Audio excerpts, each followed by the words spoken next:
Hello, I'm JJ Anisiobi, and welcome to the very first episode of the Daily Expresso. On this brand new show, we will dive into the biggest stories of the day and attempt to make sense of what's really going on. From Westminster drama to global headlines, this is where the news gets unpacked. I'll always be joined by a special guest, and today, accompanying me is the delightful Belinda DeLucy, who's going to help me wade through the news agenda. Well, I'm rarely described as delightful, so I'm very, very happy about that. Thank you, JJ. Well, it's a good start. Belinda, has anything been on your mind more so the last few days? I am very excited about going to the Reform Conference this Friday, just because as the summer, as we got through the summer, it just felt like knots of anxiety in the pit of British tummies every night before they went to bed at just the disaster of the circus we have in Parliament at the moment, and them just not getting to grips with what really matters to the British people and just not listening at all. So it feels like there is hope on the horizon, and it's good to see they're doing press conferences, and Reform are doing huge conferences, I think a couple of times a year, so I'm very excited about that. Okay, well, speaking of Reform, we wanted to start with a bang. And what better way to do that than by speaking to the most divisive politician in Westminster? Yesterday, I sat down for a candid conversation with Nigel Farage at Reform's headquarters in Westminster. And no topic, absolutely no topic, was off limits. Mr. Farage, am I sitting opposite the next Prime Minister? Don't ask me, ask the people out there. It's up to them, isn't it? It's not up to me. I mean, look, whichever way you cut it, the last year has been incredible. I mean, the party has made the most astonishing progress. Mm-hmm. Now, admittedly, there's a gap in the market, and the other party leaders are perhaps not the best we've seen in history, which makes it easier. No, I think there's a general sense, two things really. Number one, a growing sense that literally everything's broken. Mm-hmm. It's not working. We're in terrible economic and social and cultural decline. And there is an optimism around this movement, around the fact that I've been very consistent in my beliefs over a long, long period of time. And people now think, you know what? Now's the time for it. So if you go to a Reform event, I mean, it's more like a festival than a political meeting, because there's such optimism. Our people really believe that we can turn things around. So look, obviously things can go wrong.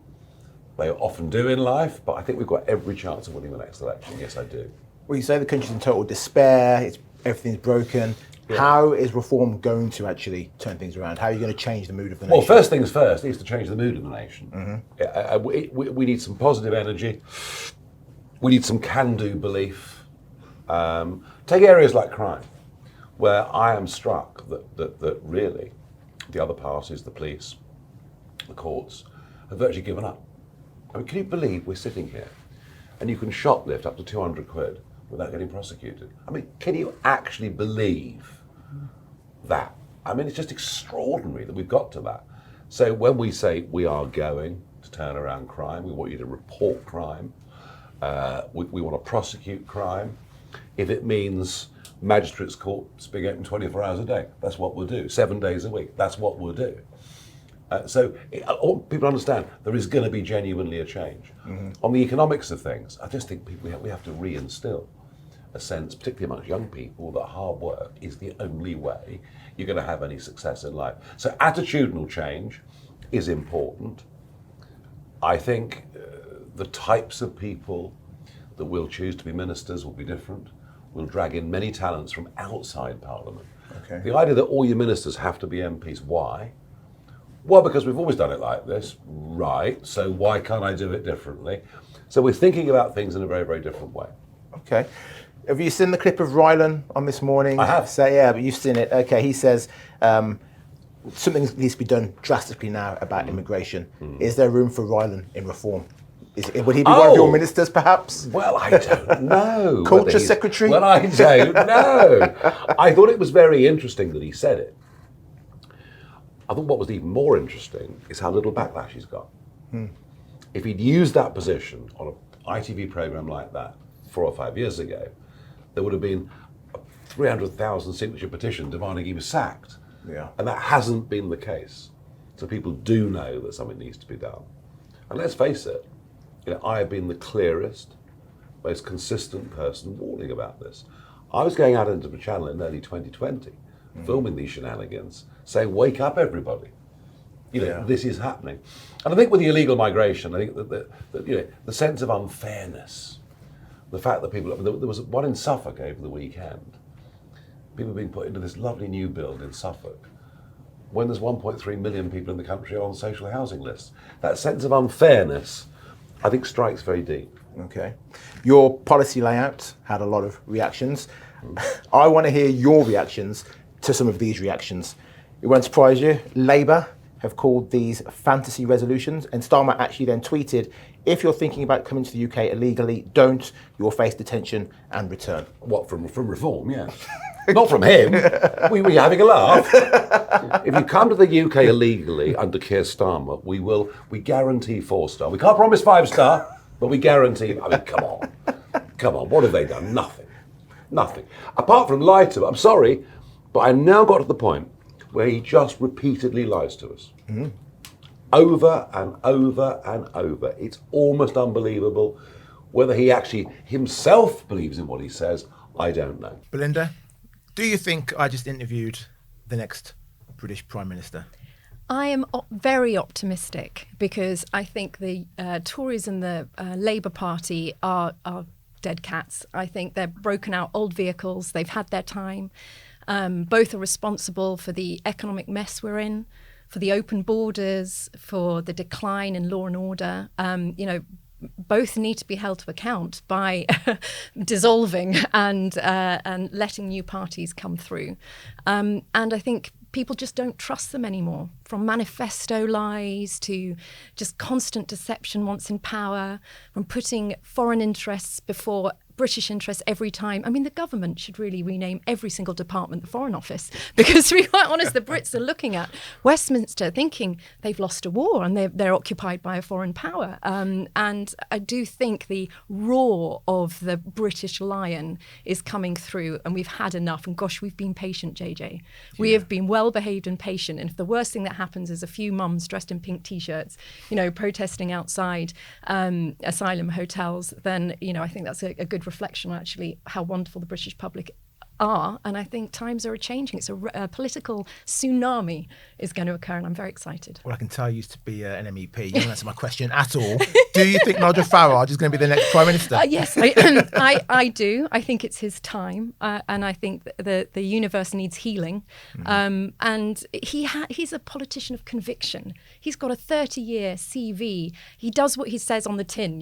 There's no flip-flopping around like the other parties, and he's a man in the pub. I've seen him at political events with Tory and Labour people around, and he spends more time chatting to the bartender and the sort of the smaller people in the crowd, getting to know them. He is a man of the people.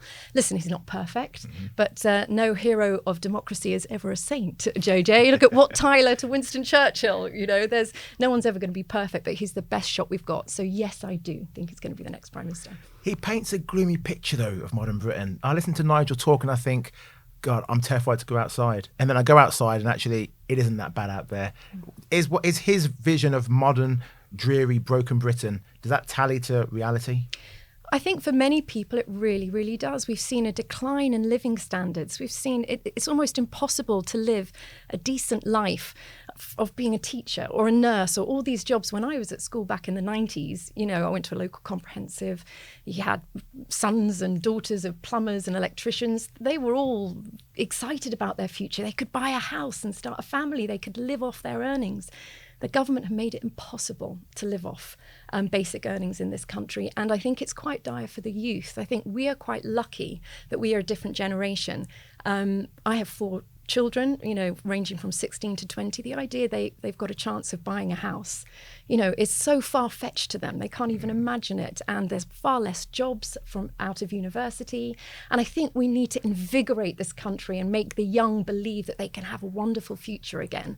But I do think for many people it is dire and depressing, but it can turn around. Belinda, speak for yourself. I'm still young, okay? Listen, there are plenty of rings around your tree, JJ. We did speak to Nigel also about violence comments that he made on This Morning. Now, Nigel says he thinks it's wonderful that there hasn't been a huge backlash for Rylan. I think there has been some backlash. People saying, well, the stuff Rylan said wasn't exactly accurate. But that perhaps 5 years ago there would have been a huge backlash against those comments that he made.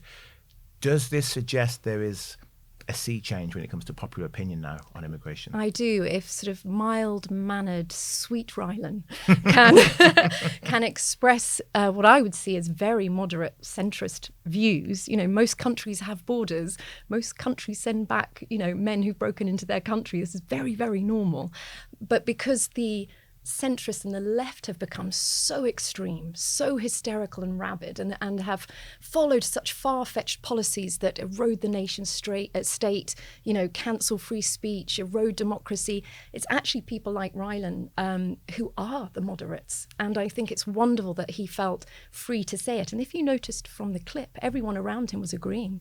There was no one challenging him on the table of 4 or 5 people. But I did see on social media this hatred towards him, that he was somehow jumping on a fascist bandwagon, and all this ridiculous sort of response to what the majority of people are thinking. But if I'd been there, I'd have certainly interjected and said, well, actually, Rylan, if an immigrant is if an asylum seeker is in a hotel and that hotel also provides them 3 meals a day, then I think they're given £10 a week.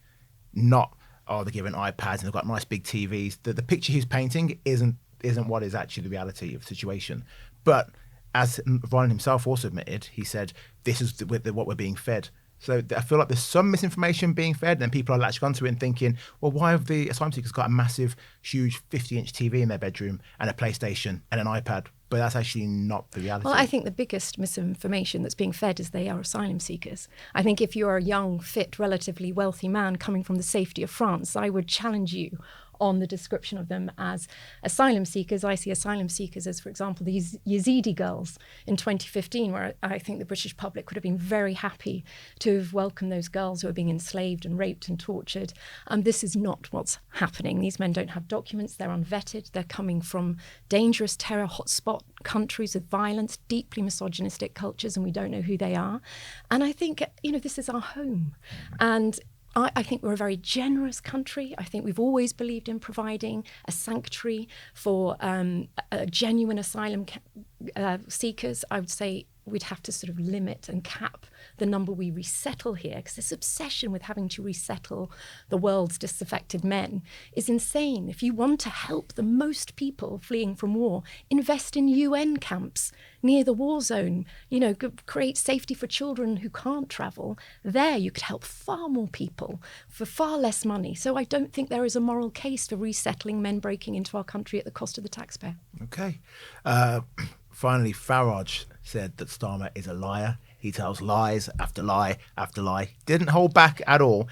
Is it fair to call the current Prime Minister a liar who just lies and lies and lies? Or do we have a Prime Minister who is trying his best and is sometimes falling short of the manifesto promises? Sometimes you're being very polite there. Keir oozes lies like jam when you bite into a donut. Wow. It's just this oozingness of like honey, sweet kind of grossness. It doesn't sit well with the British people. He deceived his way into power. And he thought, gosh, this works. This is a winning formula. Look what I did. I convinced the Labour Party I was going to follow, hard left policies of Jeremy Corbyn and free tuition and scrap the child cap and all this sort of stuff. And I managed to deceive everyone. Look, at 2016, he started lying then. I will respect the Brexit referendum. I believe in democracy. 2 minutes later, he was full steam ahead trying to overturn it and started a new referendum. The man, I think it's easier to find out where he's telling the truth because it's just less apparent. No, I don't believe a single word Keir says because Keir doesn't believe in anything. When you have a hollow man, a technocrat who just has no conviction or passion or beliefs, it's very easy for him to lie. I mean, he has that sort of poker face that doesn't really suggest any, pulse when he talks anyway. And I think people have been really scarred by that. And it's left a dent. And we've sort of crossed a red line now with Keir. And he doesn't have that authority now to convince the British people of his arguments because people are just, he's either going to U-turn or he's fibbing. Okay, well, make sure you tune in for tomorrow's episode where we will hear more from Nigel Farage, including some rather savage, I have to say, opinions and predictions on the futures of Kemi Badenoch and Keir Starmer. It's Keir Starmer's birthday today, and to celebrate the big occasion, he has announced a mini reshuffle of his back room at number 10. The most notable change to proceedings is he has invented a new role of Chief Secretary to the PM, and has given this gig to Darren Jones, the ex-Chief Secretary to the Treasury, aka Rachel Reeves's ex-number 2. Now, Belinda, we are back from the parliamentary recess. Do you expect to see a revitalised, more dynamic Labour Party now that they've had a little bit of a breather? With Darren Jones? No. This is the man who claimed on Question Time that the people crossing on the boats over to the UK were mostly babies and women and children. And I question that judgment. And I would not be very excited to have someone with that sort of delusionment in Parliament advising on anything economic. You know, this is a man who's consistently voted against trying to reduce immigration, and he voted for harder, tougher COVID restrictions. I'm almost feeling a little bit sorry for Rachel Reeves if she hadn't caused trauma and devastation to businesses across the country, because she's being entirely emasculated by this move. And I think optically, Keir can't really ditch Reeves because it would look bad on him. And I think that's what he cares about. But also I'm thinking, Reeves has made some disastrous policies that she's had to U-turn on, not just the winter fuel, but the disability cuts and taxing jobs. I mean, taxing employers to hire staff is possible. It's written on the back of a fag packet from a Communist Party student union club back in the 70s. It's just insane. So she has made disastrous decisions. But you know who was by her side? Darren Jones. When she was making, all her advisors there, that I would worry about employing or promoting the same ilk who are part of those economic policies. And places like the Bank of England and the Treasury, they really need to be looked at hard and fast as how they have enabled such an economic decline. And I just Keir is hiring wet wipes and not Rambos. I don't think anything will change, but it will save him for a bit. But arguably, wouldn't you say the same about the Reform Party? If they're taking in former Tory MPs who were in the worst government in my generation, it's the same. Darren Jones was terrible with Rachel Reeves. Do you think it's going to be terrible now? You had some Tory MPs who were terrible in government, and now they're Reform MPs instead. What's the difference? Well, I think people like Andrea Jenkins, and I remember doing the Brexit march from Sunderland to London for 2 weeks, going into all the towns and villages, trying to unite people, against the government backlash. And Andrea Jenkins and I did a bit of a walk then. She was very Tory still then. I mean, there was nothing between us in terms of how we viewed the country and what it faced. And I think you have to be very careful who you choose from the Tory party, because a lot are so devoted to it historically. They would jump ship as it was sinking, but then jump right back as soon as there was any issue with reform. So I think as long as we put a sort of time limit on those jumping across and look through how they voted, what their stance is now on things. But I wouldn't say we're going to be filled with them, but we do need to attract people from every party. We cannot be a fringe party who just gets 15% of the polls. So from Labour to the Tories to anyone who's never voted before, we need to be seen as a home for them. And of course, they bring a lot of experience to reform as well, which helps. Well, there's further pressure on Reeves today. Government borrowing, has hit a 27-year high. Is there writing on the wall for her? Is it sooner rather than later for Miss Reeves? I know, and to think that when Liz Truss was forced from power, gilt yields were lower than this extraordinary high. I mean, they haven't been this high since 1998. And of course, splashed across the Labour websites was Truss crashed the economy. Well, by Keir's logic, Reeves has crashed the economy too. And remember, he called for her resignation. So, things are getting very hot for Reeves. I mean, but he's certainly clipped her wings. I'm not sure we'll be seeing a very authentically happy Reeves over the next few months, but big mistakes have been made. And it's not all down to Reeves. Of course, Keir is Prime Minister. He is the one that should be overseeing all of this. And you cannot tax your way into growth. It's not possible. And you cannot make it impossible for people to start businesses. I mean, not just the millionaires are fleeing this country, young entrepreneurs, the young brains that we need to stay here and start up wonderful inventions and businesses. They're thinking, what's the point? What is the point under Labour? So yes, I think the clock is ticking on Reeves, and Keir doesn't really have much choice because he's not changing the direction of the economy with any big statements. Okay. On Daily Expresso, we aren't limited to the confines of what happens in Westminster. Oh no, we talk about the big stories taking place on the other side of the Atlantic and across the globe. Someone I think we should talk about is Donald Trump. Mr. President has taken to Truth Social to quash health concerns after rumours mounted up online last week. There have been rumours swirling about how well Trump may be after persistent bruising was spotted on the back of his right hand. Gossip was further stoked when Vice President J.D. Vance told USA Today he was ready to take on the role of Commander-in-Chief if needed, saying, "I've gotten a lot of good on-the-job training over the last 200 days." Belinda, I don't dislike J.D. Vance, but what's he doing? Is he trying to go for the big man's job? Well, I think maybe he was just trying to reassure everyone that no matter what, they would go on and they would fulfill all their policy promises. Look, Trump feels like some kind of invincible Zeus, a Thor, a Hercules. He has survived. That is a stretch. When you compare him to the lily-livered invertebrates we have in Westminster, Trump does seem almost sort of superpowered. He has survived assassination attempts. He's survived, indictment and the tsunami of hatred and dark forces that went for him when he was trying to win the election. He won 2 elections in 9 years? In America, this man is unstoppable. So my goodness me, if he wanted to take a few days off, he's 79. He's 80 next year. I hope he's taking his time off and relaxing every now and again, because we need him fully charged to show Westminster how it's done. But I think J.D. Vance, look, him and Trump didn't have a smooth friendship from the beginning. J.D. Vance has said in the past, in the sort of early 2020s, that he was never a Trump guy and he wasn't going to vote for Trump. So it has been a rocky start to their relationship, but they buddied up pretty quickly, and they seem very close now. And even Trump called him, he's a handsome son of a bitch. They're definitely buddy now, and they seem like a tight team. So I think it's just naughty chat like Biden, all the health conspiracy theories, they shoot around any leader who's not seen for a few days. Would you think there was any malice behind these rumours? Are the dark forces trying to destabilise Trump? Possibly. It's a good learning curve for us.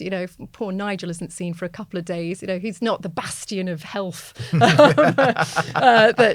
a lot of politicians are. So I'm sure the same will happen to him. But yes, of course, there's going to be a little bit of foul play, stirring up a division between J.D. Vance and Trump, anything to make them look weak. But as I said, if the man needs a couple of days off, then give the 79-year-old guy a chance. It's crazy because we're told he loves to eat McDonald's, which is obviously not very healthy. He basically only drinks Coca-Cola.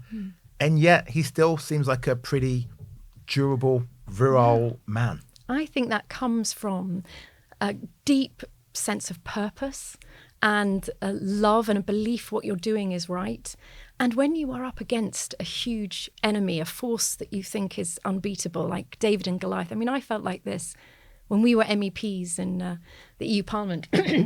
I felt very much we were like, David against Goliath, and that invigorated me. The amount of sort of backlash and hatred I'd get online, and that fueled me.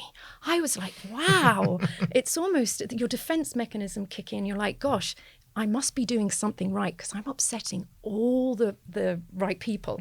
And Trump has been doing that. And I do think that's an elixir of youth.